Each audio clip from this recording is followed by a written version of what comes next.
ब्राह्मण तो हम भी हैं, परंतु डरने की कोई बात नहीं, चिंता की कोई बात नहीं। रघुगण ने कहा महाराज आपने कहा कि मुझे सुख दुख कोई प्रभावित नहीं करता है, मुझे आत्मा में कोई द्वंद घटित नहीं होता है, तो ऐसा कैसे संभव है? जैसे चूल्हे पर पटलोई में कोई चावल और पानी डाल दे और नीचे से आग जलाए तो पानी तो गर्म होगा, बटलोई तो गर्म होगी ही, और जब बटलोई गर्म होगी तो पानी गर्म होगा, और पानी गर्म होगा तो चावल पकेंगे। तो ऐसा कैसे हो सकता है कि अगर कोई हमारी पिटाई करे और हमें दुख ना हो, दर्द ना हो? भाई कोई हमारे शरीर पर प्रहार करेगा तो हमें चोट आएगी ही। भरत जी मुस्कुरा करके बोले राजन तुम बड़े मूर्ख हो, संतों का संग करते जरूर हो, परंतु विद्वानों के संग में बैठ करके आत्मा की बातें तो करना सीख लिया, पर मूर्ख होकर के ज्ञानियों जैसी बातें कर रहे हैं। अरे राजन जल बटलोई पानी चावल ये सब वयव हैं, इनको छुआ जा सकता है, इनको स्पर्श किया जा सकता है, परंतु आत्मा को कोई छू सकता है क्या? आत्मा को स्पर्श कर सकता है? आत्मा का स्वरूप आकाशवत है। कैसा है? आकाश के समान। अब अगर कोई कहे कि नहीं हमने साथ आकाश को छू लिया, तो कोई आकाश को छू सकता है? कोई कहे कि हमने एक बाल्टी पानी लेकर के आकाश को गीला कर दिया, तो कोई कर सकता है क्या? तो बोले आत्मा निर्वयव है और ये भौतिक संसाधन ये वयव है। कोई कहे तलवार से हमने दो टुकड़े कर दिए, तो कर सकता है कोई? क्या गीता में भगवान कहते हैं कि नैनम छिन्नन्ति शस्त्राणि नैनम दहति पावका न चैनम क्लेदयत्यापो न शोषयति मारुता। बोले आत्मा तो अजर है, अमर है, ना इसको कोई काट सकता है, ना कोई इसको मार सकता है, ना अग्नि जला सकती है, ना पानी इसको भिगो सकता है।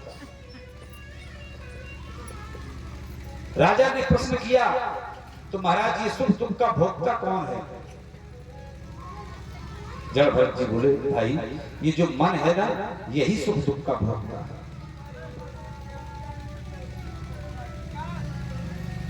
बोले जो स्फटिक मणि होती है ना, स्फटिक मणि में कोई रंग नहीं होता, लेकिन जिस रंग के सामने स्फटिक मणि को रख दो तो बोले मणि उसी रंग की दिखाई देने लगती है। ऐसे ही ये मन है, अनुभव करता है। जैसा आप अपने हृदय में हम विचार करते हैं ये मन वैसा ही अनुभव करने लगता है। इस प्रकार से राजा रघुगण को श्री जड़ भरत जी ने बड़ा अद्भुत ज्ञान दिया। ये संसार बहुत बड़ा जंगल है, भवाट कवि का वर्णन किया, और इस जंगल से कोई अगर हमको बाहर निकाल सकता है तो केवल सद्गुरु बाहर निकाल सकता है। ये संसार भूल भुलैया है। हम इस संसार में ऐसे फंस गए हैं कि अब हमको निकलने का कहीं रास्ता ही नहीं मिल रहा है।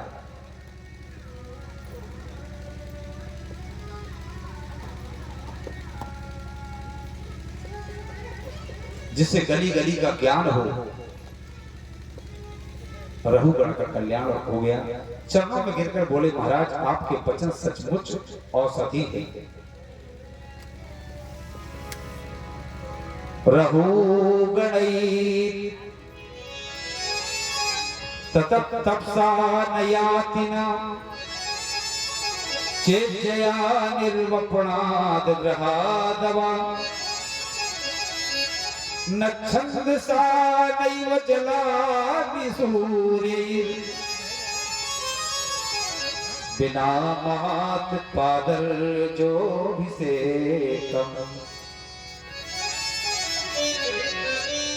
श्री जड़ भरत जी कहते हैं कि राजन चाहे जितने यज्ञ कर लो, जितने जप कर लो, जितने तप कर लो, कुछ भी कर लो, परंतु संतों की चरण रज में स्नान किए बिना मनुष्य का कल्याण नहीं। भरत जी ने कहा कि मैं तो खुद पूर्व में चक्रवर्ती सम्राट था, इसलिए ये सब अनित्य है, ये संसार के संबंध सब झूठे हैं। इस प्रकार से श्री जड़ भरत जी ने बड़ा दिव्य उपदेश दिया, अहंकार तोड़ दिया। राजा रघुगण और सुखदेव जी कहते हैं परीक्षित इसी वंश में अंतिम राजा हुए विरज, जिन्होंने अपने श्रेयस से वंश को विभूषित किया।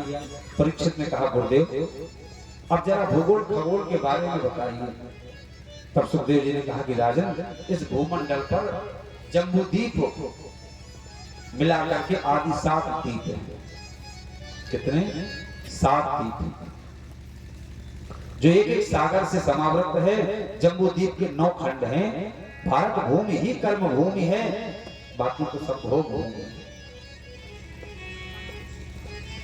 भारत भगवान का हृदय स्थल है, इसलिए भगवान ने धर्म की स्थापना के लिए 24 अवतार धारण किए। 7 लोग पृथ्वी से नीचे हैं और 7 लोग पृथ्वी से ऊपर। अतल वितल सुतल तलातल रसातल महातल पाताल और भू भुआ स्वा जना तपा सत्यलोक महालोक।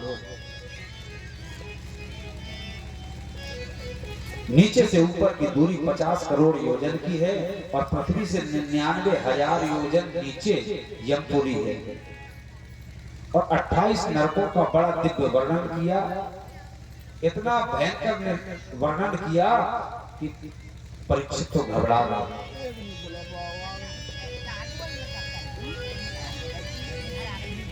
परीक्षित ने कहा कि गुरुदेव अब इससे बचने का उपाय क्या है? तब सुखदेव जी ने कहा कि राजन इससे बचने का एक ही उपाय है कि कलयुग में ध्यान प्रथम मख विधि दूजे, द्वापर प्रभु पर पूजे। और कलयुग में तो केवल